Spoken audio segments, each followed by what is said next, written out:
Once Khalil, who graduated from King High in 2017, got ready to head home, the angry men were still outside and opened fire on the 24-year-old. Watching GMB TV, and I got some real spiel for y'all again today. They started shooting, ran up to his car, started shooting inside of the car. The waitress was telling him to get out the car and to run in the back door. She's like, come to the back, come to the back. And he tried to make it to the back, and then they started shooting him in his back. So she said he was stumbling and he fell. Waffle House. Good evening. Thank you so much for joining us tonight. I'm Tom Haynes. I'm Courtney Bryant. Someone shot and killed Khalil Goss outside the Waffle House on Flat Shoals Road earlier this week. Police are still looking for the gunman. Fox 5's Angelique Proctor talked with the young man's family about the devastating loss. Khalil Goss's family tells me the 24-year-old had a routine. He went to EMT school. He would come here to the Waffle House where he worked to eat, then he would head home. But they say that routine was violently interrupted on Wednesday. Khalil doesn't talk. He's to himself. He's real quiet, real chill. Family members say they were floored when they got the call that Khalil Goss was killed.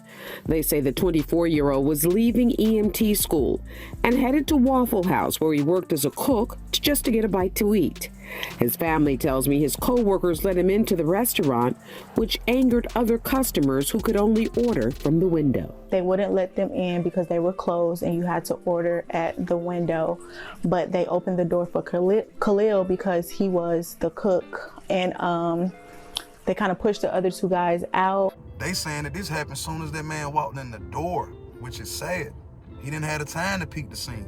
So back to how you're not gonna be able to train and just know what to do in every single situation. And believe me, that 24-year-old didn't know what to do. If anything, he thought he was finna get the fighting with him, but you see how the situation calms down and the guys wait outside. Now, that's the number one red flag.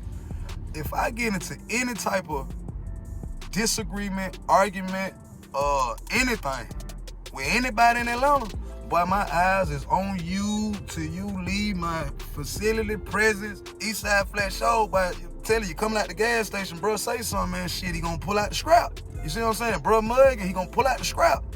And that's what happened to this young guy. He walking out after he ate, fresh out of school, finna go home, whatever he was on, but he wasn't on no bullshit. He wasn't on no rah-rah.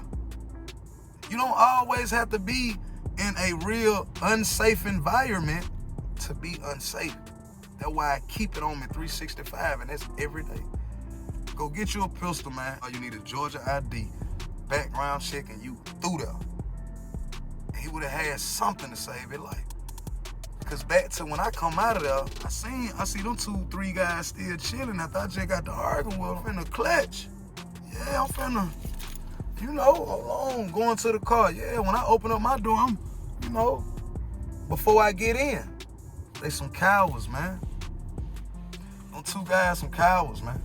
Y'all could have knuckled up with cuz and swung with them or, pout them out. However, if it was that serious, which it couldn't have been because you had to wait and plot on them for them to come out. So for this to happen to that young man is just ridiculous, right? But I want y'all, as y'all listening and watching it, to understand that this could be you. This could be one of your loved ones. Stop arguing with people, man.